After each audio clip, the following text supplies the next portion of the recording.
How to enable long press for symbols on keys as well as long press to see all available accents on keys. And this is for the Microsoft Swiftkey Keyboard. So I'll show you that in a moment, what that does. Let's get started.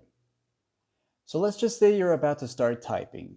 Then your keyboard pops up like this here. You're going to see that it shows up as this.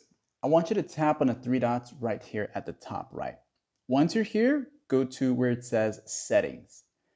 And within the Settings section, go to where it says Layout and Keys, this option here. Now that you're here, you're going to see some options, and I want you to first turn on long press symbols. And I'll show you in a moment exactly what that does. I'll bring this a little closer so you can get a better understanding of what's happening here. So for example, I'll show my keyboard here. And you'll notice there is no tiny little symbols above each key. Now once I turn this on here, you'll see now there is these little tiny symbols above each key.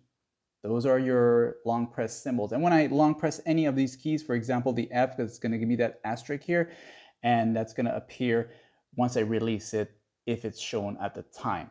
Now the next option would be the accented characters. So let me just show you here quickly before I actually turn it on. I'll go back to the keyboard, and if I long press the letter E, you're going to see that it just gives me that symbol, and that's it.